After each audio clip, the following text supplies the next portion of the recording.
എന്തുകൊണ്ടാണ് big boss നിങ്ങൾക്ക് ഗബ്രിയോടും ജാസ്മിനോടും ഇത്രയും സ്നേഹം? ശരിക്കും ലൈവ് കണ്ടവർക്ക് മനസ്സിലാവുന്ന ഒരു കാര്യമാണ്, ഗബ്രീനെ നോമിനേഷനിൽ നിന്ന് രക്ഷപ്പെടുത്താനും പവർ റൂമിൽ കയറ്റാൻ വേണ്ടിയിട്ടും ഗബ്രിക്ക് വേണ്ടി മാത്രം, ഗബ്രി ജയിക്കാൻ വേണ്ടിയിട്ട് കൊടുത്ത ഒരു ഗെയിം ആയിരുന്നു ഈ പവർ റൂമിലേക്കുള്ള ടാസ്ക്. കണ്ടവരെല്ലാം കണ്ണും പൂട്ടി അങ്ങനെ തന്നെ പറയും.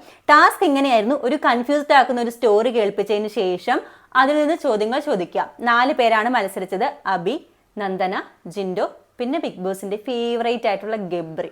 കൺഫ്യൂസ്ഡ് ആയിട്ടുള്ള കഥ ഇങ്ങനെയൊക്കെ, ഒരു വിശാലാക്ഷിയുടെ മകളുടെ മകൻ, കോമളാങ്കൻ, ഇത്ര ആടുകൾ, ഇത്ര ആനകൾ, അങ്ങനെയൊക്കെ പറഞ്ഞിട്ട് കുറച്ച് കൺഫ്യൂസ്ഡ് ആക്കുന്ന, ബിഗ് ബോസിൽ എപ്പോഴും അവർ കൺഫ്യൂസ്ഡ് ആക്കുന്ന സ്റ്റോറി ഉണ്ടാവാറുണ്ട്. അങ്ങനത്തെ ഒരു സ്റ്റോറി കേൾപ്പിക്കുന്നു. 4 പേരെയും ഒരേ സമയം കേൾപ്പിക്കുന്നു. എന്നിട്ട് ഗബ്രീനെ ആദ്യമേ വിളിച്ചിട്ട് ചോദ്യങ്ങൾ ചോദിക്കുന്നു.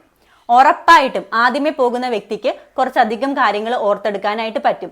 സമയം കഴിയും തോറും ആളുകൾ അത് മറന്നു പോകാനുള്ള ടെൻഡൻസി ഉണ്ടാകും. അതുകൊണ്ട് തന്നെയാണ് നന്ദനയും ജിൻഡോയും ഒക്കെ അബിയും ഒക്കെ കുറെ കാര്യങ്ങൾ മറന്നുപോയതും ഗബ്രിക്ക് എല്ലാ ഉത്തരവും പറയാനായിട്ട് പറ്റിയതും. ശരിക്കും പറയട്ടെ, കണ്ണും പൂട്ടി പറയുന്നു, അത് ഗബ്രി ജയിക്കാൻ വേണ്ടിയിട്ടുള്ള ഒരു ടാസ്ക് ആണ്. ഗബ്രി കുറച്ച് മെമ്മറി പവർ കൂടുതലാണെന്ന് അറിയാം. ഏറ്റവും ആദ്യം വിളിച്ചിട്ടുണ്ടെങ്കിൽ ഗബ്രിക്ക് ഉത്തരങ്ങൾ എളുപ്പം പറയാൻ പറ്റുമെന്ന് ഉറപ്പുള്ളത് കൊണ്ടും ഗബ്രീനെ പവർ റൂമിൽ കയറ്റണം എന്ന് ബിഗ് ബോസിന് നല്ല നിർബന്ധമുള്ളത് കൊണ്ടും ചെയ്യിപ്പിച്ച ഒരു ടാസ്ക് ആയിട്ടാണ് എനിക്ക് ഫീൽ ചെയ്തത്. കണ്ടവർ അവരുടെ അഭിപ്രായങ്ങളൊന്ന് കമന്റ് ചെയ്യണേ. അല്ലെങ്കിൽ ഓരോരുത്തരെ വിളിച്ചിട്ട് സെപ്പറേറ്റ് ആയിട്ട് കഥ കേൾപ്പിച്ചിട്ട് അവരെ കൊണ്ട് ചോദ്യം ചെയ്യിപ്പിക്കുകയായിരുന്നെങ്കിൽ നമുക്ക് ഇത്തരത്തിലൊരു സംശയം പോലും ഉണ്ടാകാറില്ലായിരുന്നു.